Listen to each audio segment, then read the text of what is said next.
AirPods Pro for 3 months now, and here are my thoughts on what are the good, what are the bad, and whether or not you should consider adding these pair of earphones to your life. Let's get into it. These are the AirPods Pro from Apple, and they came out around the end of October. At the time, I was not very convinced that these AirPods Pro were even any good. The reason for that is the size are small, the noise cancelling sounds like it's just a gimmick, and if you know anything about Apple, the presentation looks good, but the price can be very high for not a lot of substance. Now, I know that I'm gonna get hit by a lot of people. I'm a huge Apple fan, and I think a lot of their products are amazing, but when it comes to audio, that's one industry that I don't think Apple has really proven themselves, aside from buying Beats by Dr. Dre. Now, let's dive into my actual day-to-day as a software engineer using the AirPods Pro only for the past 3 months. Here are my thoughts. I use them mostly for running, working out in the gym, commuting, and also about 8 hours when I'm working in the office. The AirPods Pro actually perform fairly well. I can put them on and they're extremely comfortable, by the way. I can wear them for 4 to 5 hours, no problem at all. Extremely comfortable, and the noise cancelling feature actually cancels out a lot of the human conversations that are happening around me. The only times I would get notified was when someone comes up to me and tries to either tap on my shoulder or talks a little bit louder to get my attention. Other than that, the AirPods Pro work really well in terms of canceling out all that ambient noise. And the comfort, amazing. You barely feel anything on your ears when you're wearing the AirPods Pro. Now, when it comes to working out, running outside, or working out in the gym, the AirPods Pro works a lot better than the previous headsets that I had, which were the Bose QC35s. The reason I say that is because the AirPods Pro are only earbuds. One might think that the AirPods Pro are not a good fit for that because they are earbuds and there are concerns about fit, whether they fall off over time. For me in particular, I haven't had any issues with them falling out of my ears, although when I am running at a fairly good pace, let's say like a 4-minute mile or 7-minute mile, when I'm kind of running and kind of sprinting a little bit where there's a lot of bobbling and head movement, I do notice that the AirPods Pro tend to kind of slide out a little bit more than I would have liked. It usually doesn't slide out entirely, so it doesn't fall off, but I do kind of have to kind of push them in a little bit more every now and then. But other than that, it's not terrible. I haven't had major issues with them, and I won't say that they are the best for working out, but they're not that terrible instead. So it's kind of in the middle. I much preferred my previous headset for working out, which has like a full band all over. So when I put them on, it stays on fairly well, and it's kind of clamped on my head. Although comfort does suffer a little bit, but what I do get returned is that I know that they're stuck there, and I don't really have to kind of manage them all the time. I'm not worried that they're gonna fall off. So now let's talk about commuting. The AirPods Pro, I put them on for about 30 to 40 minutes when I'm in the bus. This is one area that I think the AirPods Pro really suffered, where in the bus, there's usually a lot of low frequency hum and occasional bumps over potholes and things like that. So when those noises kind of come in, the noise cancelling doesn't do a very good job of filtering out those kinds of noises because they're sudden and the frequency is not very regular, not very consistent over time.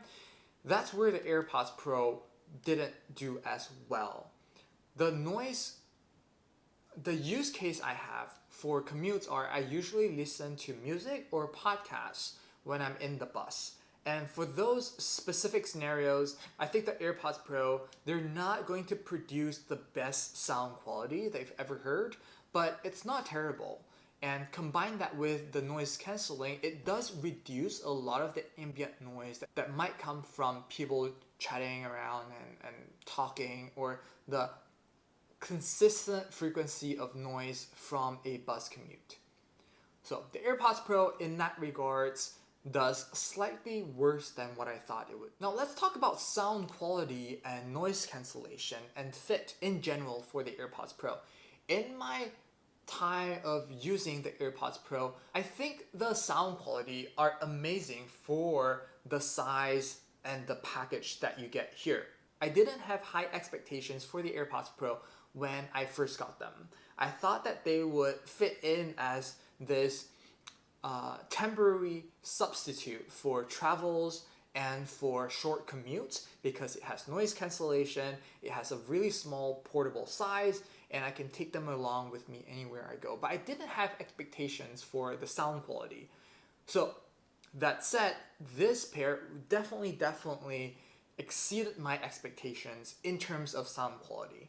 There's bass, there's treble, there's a lot of fullness in the sound, and for time, and it is perfectly capable of delivering on the types of genres of music that I listen to. I listen to a lot of hip hop, rap, some classical when I'm coding, but I think in general, the sound quality on the AirPods Pro, I have no questions about it. It is perfectly sufficient for my use case. I'm not an audiophile, so I'm not very particular about the sound quality, but I think for an average Joe, the sound quality from the AirPods Pro is gonna be sufficient for 90% of the time. In terms of fit and portability, I think that's where the AirPods Pro really exceeds all other headsets out there in the market today. The fit on the AirPods Pro, it actually has a little fit software on the iPhone where when you put it on, you can run a little software that runs through and checks for fit. And it also comes with 3 sets of small, medium, and large size ear tips, which caters to a wide range of people. I myself, I use the medium size fits that comes by default on the AirPods Pro, and it works perfectly fine. Now, of course, I wish that there were foam tips which would work probably slightly better, and I've seen a lot of aftermarket on Amazon, on eBay, but I just haven't gotten to them yet because I haven't seen anything that screams quality at me, and I'm gonna wait for a little bit until good quality foam tips. But living with the AirPods Pro, I think the existing fit by itself is really good, and I particularly enjoyed the feature here where it automatically stabilizes the air pressure between both your earbuds. And that's something I really appreciate. It's those little things from Apple that just makes it so much better than the other competitors. Finally, let's talk about portability. In my opinion, the AirPods Pro are a game changer because of the fit and portability.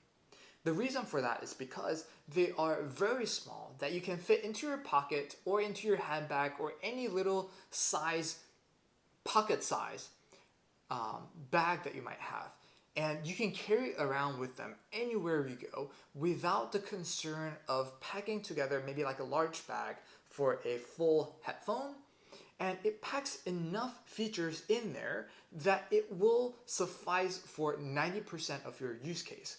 So what that means specifically is that now you can carry around a portable noise cancelling headphones with a pretty decent sound quality anywhere you go.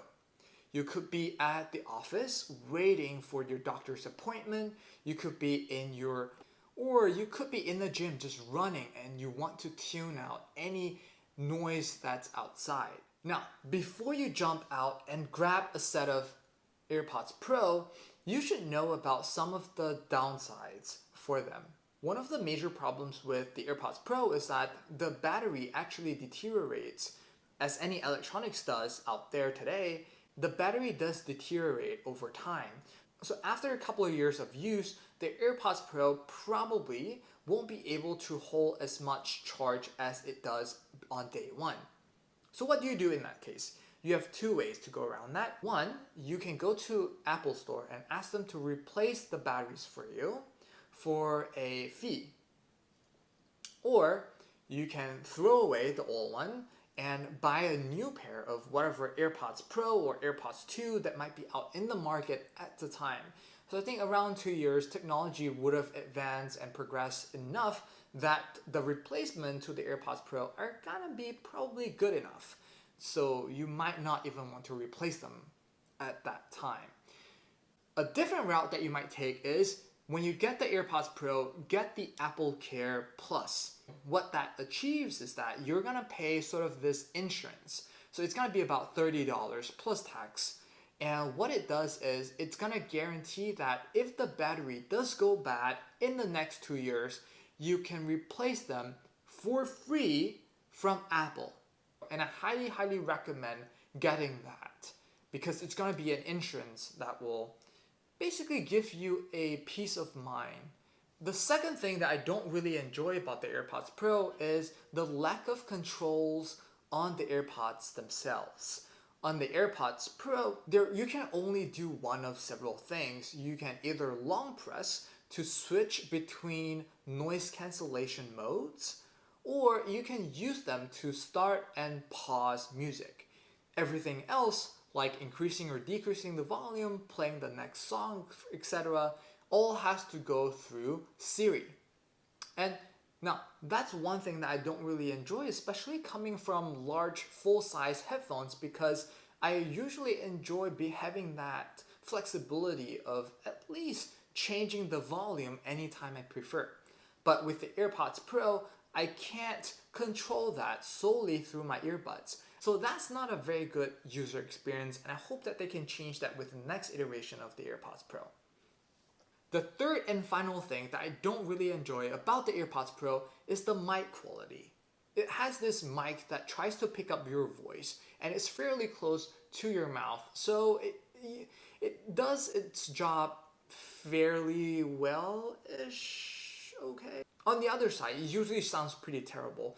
The party on the other side usually would have to ask me to repeat myself, or the sound might be breaking from time to time, or it might sound fairly muffled on the other end. So usually what I have to do then is either hoping the other side is able to pick up what I'm saying, or I just have to get my phone and unplug the AirPods and just answer it directly through the phone itself. So the mic quality, not great, and quite a bit of space for improvement. I think that Apple has come up with a true winner in this case. And the reason is not because it has great sound quality or because it has a lot of those additional features. I think it's just that the size of it and the portability and the ability for the AirPods Pro to handle a lot of regular day-to-day use cases. That's where it's gonna make a mark. It's not going to win over any audiophiles or anyone who's very particular about the sound quality, but it is going to win over a large set of people who are young professionals, have some money in their pocket and willing to invest into something that they can carry around with them day to day, that is able to fit in for 90% of their use case, which is around commuting, reading, listening to podcasts. That is the market that Apple is clearly targeting with the AirPods Pro. And I think in that regards, the Apple has clearly carved out a market for itself, and it is beating out all the other incumbents in the noise canceling sector. Those are my thoughts on the AirPods Pro. If you are on the fence about the AirPods Pro today and you have $250 odd some dollars to spend, the AirPods Pro are your choice for 2020.